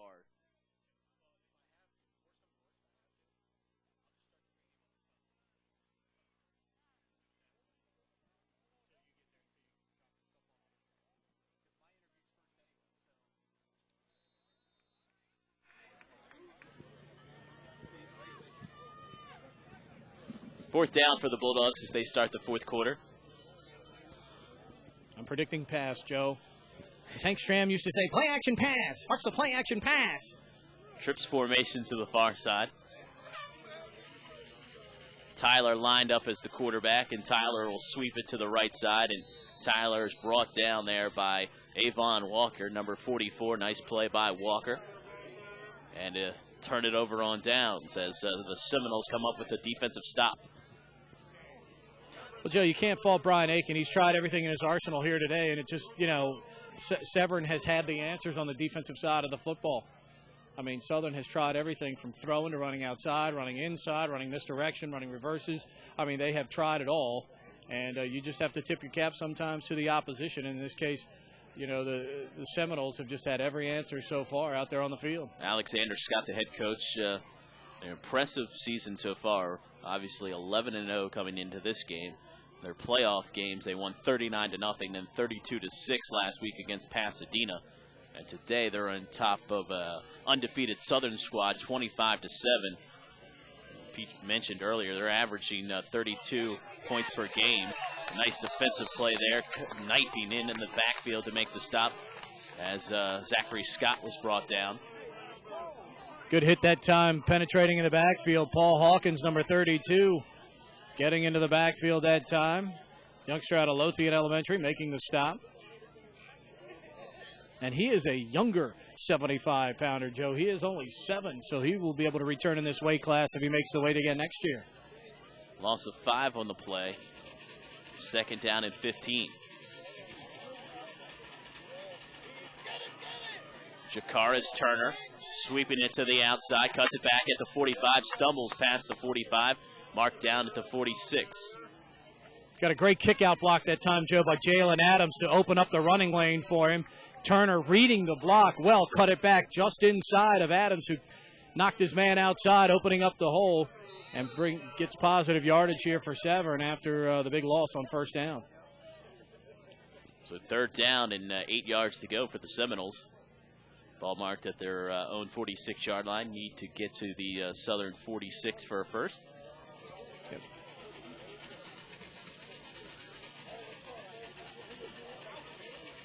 Scott takes it himself. He's met in the backfield, spins away from 2 tacklers, spins away from a third, now a fourth, lowers his shoulder and picks up a couple yards. Hawkins that time got the penetration, and then the cavalry came for the Bulldogs that time. Devontae Francis getting in on the tackle for the Bulldogs. You know, even in this situation, you know, Brian Aiken and Matt Bohr are trying to do whatever they can to still win the ball game, but you know, having watched things late here over the last couple of minutes, they're doing a good job to make sure that even the kids that have been in on the bench for them are getting in and getting the minimum number of plays, which they're required to by Anne Arundel County rules. Adams to the near side. Adams cuts it back at midfield. Adams stumbles forward. He's going to be short of the first down, but a nice pickup by Adams as he picks up 4. But they'll turn it back over to the Bulldogs with 6:56 left to play here in the fourth quarter. Good hustle that time by Noah Hiller. Getting over on the play, Greg Tyler, Carrington Conti. Southern will put their offense back out on the field now with 6:55 and try and do a little cosmetology to the scoreboard here over the last couple of minutes. Ball marked at Southern's 49. It is amazing when you look around this field, Joe. Coming up, you've got Millersville be having a couple of teams in. You'd swear you're watching the Michigan Wolverines out there. Flag, and that play never really got underway. Severn. Counting the Severn players. You should probably do that first before you throw the flag, but it is illegal participation. That's when you say, wow, it looks like there's a lot of white shirts out here. I'll throw the flag and then count them. I know I got to be right. So too many men on the field for the Seminoles. 5-yard penalty. And It'll be 1st and 5 for the Bulldogs at the 45. And Joe, let's face it, that's one of the few mistakes Severn has made today. You know, Southern has committed a couple of big-time faux pas, which they really haven't done most of the season, and Severn has played a near-perfect football game.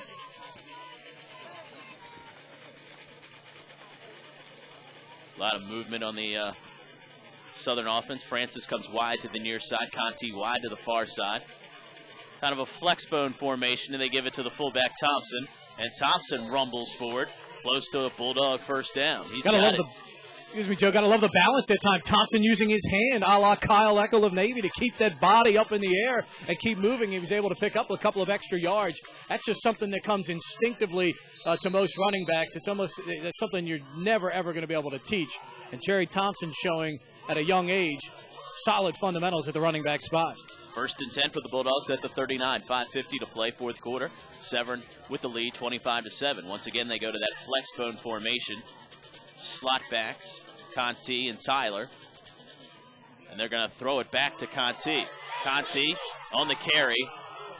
Picks up about 4 rushing yards, if you're keeping stats at home. And that's right, because that was a backwards pass. Back to the 36 for about 3 yards for the Bulldogs. Dwan Neal had to beat one man out there on the perimeter that time, and Scott came up and made a shoestring grab, or Dwan Neal might still be running down that left sideline for the Bulldogs. 2nd down and 7 for Southern. Nearly halfway through this fourth quarter. Severn on their way to a 75-pound championship. Once again, I formation. Play action. Aiken back to pass. He's got a man open, and it's incomplete. Looking for Francis there. In on the coverage was Zachary Scott. Yeah, but Joe, the impressive thing is Ethan Aiken throws that ball 25 yards with a perfect spiral right on the money. Scott backpedaling, and he's able to break up the pass.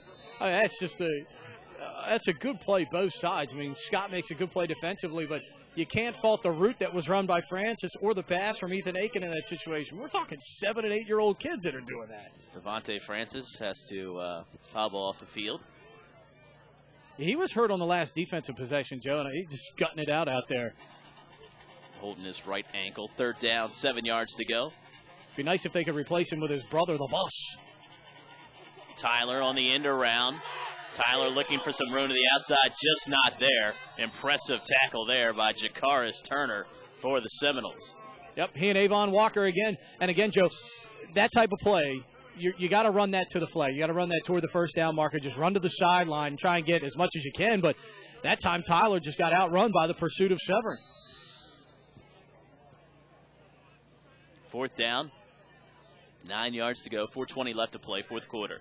As any football coach or a coach in a sport like this, Joe, will tell you, you cannot coach speed. And Severn has an awful lot of it, and it's well coached on that defensive side of the football.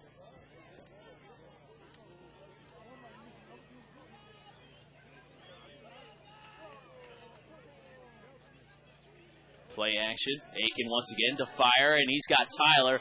Pass a little bit low, and Tyler can't make the grab. Defensively, it's Scott once again for the Seminoles, and the Seminoles will take over on downs with 3:57 left to go. And pretty much all at this point left for the Seminoles to do. Make sure they get all their kids into the football game, and they'll be able to enjoy a championship at SAC here in 2004. Guys like Seminole Pappy and the rest of those Seminole fans, I know, will be posting proudly on the AAYFA message board, which I might add, throughout the year, 99% of the commentary on that board has been positive. It's been about exchanging information, sharing information about players, fields, good teams, bad teams, good coaches, bad coaches. And the 1% through the year that have had really ridiculous comments posted on there, we'll deal with those type of people through the years, but we'll never take that board away from the fans. It's been a tremendous tool. Jakaris Turner on the handoff, and he's brought down in the backfield. Ethan Aiken in on the stop for the Bulldogs. Joe, fans may be able to see in the background right now Ellis Winston being carried off on a stretcher, and just based on what they've got, they look like they have one of his legs in a leg brace over there. And you hope that's just simply precautionary until they can get that leg to an x-ray and get him taken care of. And while the Seminoles will certainly be celebrating their championship today, I know their prayers and hopes for a quick recovery are with their teammate Ellis Winston, who's a big part of this win today. Huge part of this win today is it's Ezekiel Turner up the middle to the 39-yard line.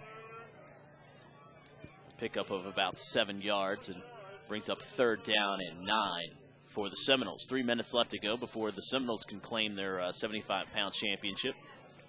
I want to remind you that if you need to order any extra copies of today's ball game, you can do it very easily by going to the website at broadcastmonsters.com or the AAYFA.org website. Sweeping it back to the near side is Jalen Adams, and Adams is taken down for a stop of no yardage as DeJuan Neal on the tackle for the Bulldogs.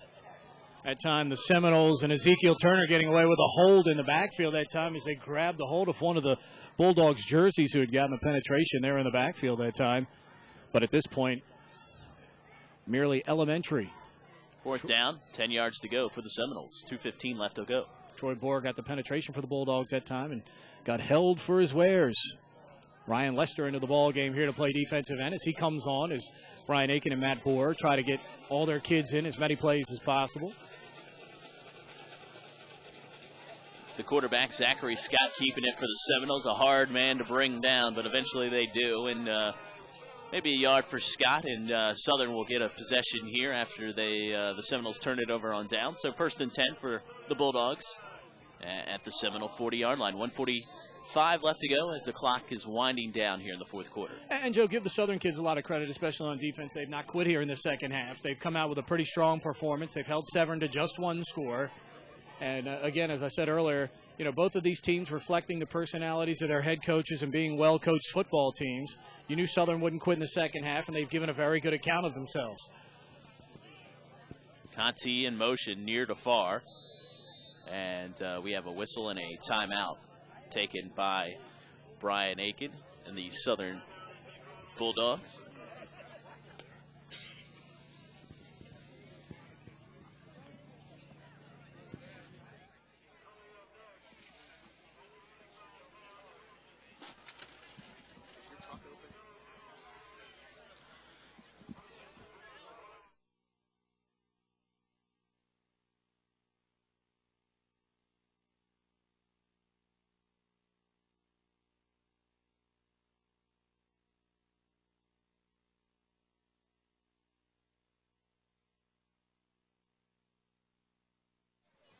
$25-7 the score. 1:18 left to go.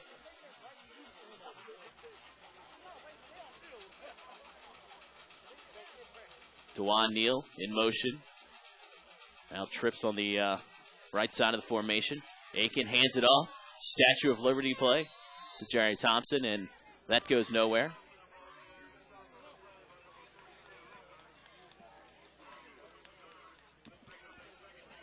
Second down and long for the Bulldogs. 1 minute left to go.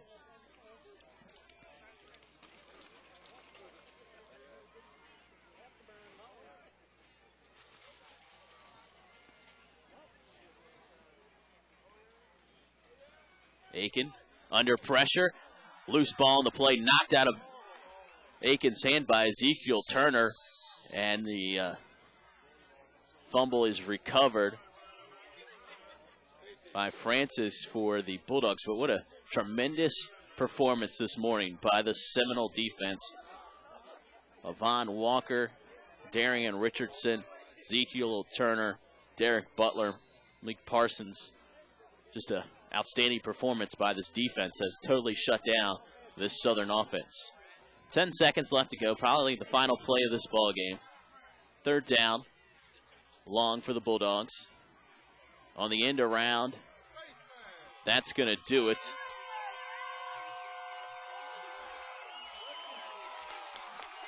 As the handoff went to Malik Pratt, and Pratt brought down for a loss. And the Seminoles can start to celebrate their 75-pound championship as they go through the season undefeated, a perfect 12-0, and the Seminoles will be crowned Anne Arundel County Youth Football Champions for the 75-pound class as they win it here today, 25-7, the final score. Impressive performance by the Seminoles. Ellis Winston had a 72-yard touchdown run. Zachary Scott had a 2-yard touchdown run and a 12-yard touchdown pass for the Seminoles.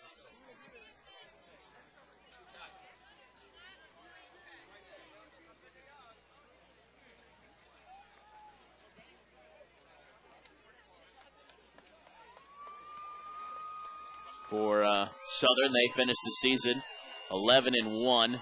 Their one loss coming here in the championship game.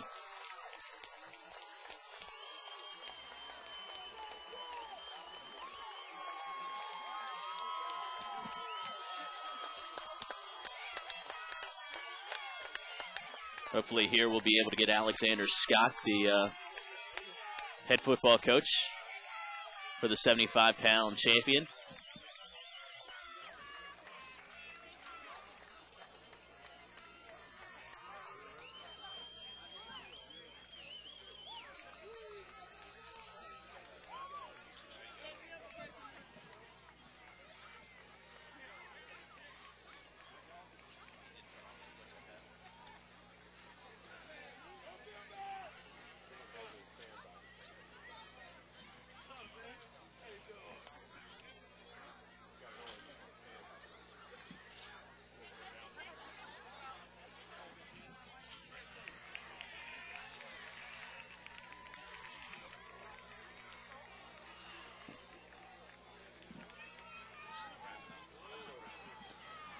So we congratulate Alexander Scott and his team with the victory today. Final score 25-7. Severn is the 75-pound champions. Once again, congratulations to the Seminoles.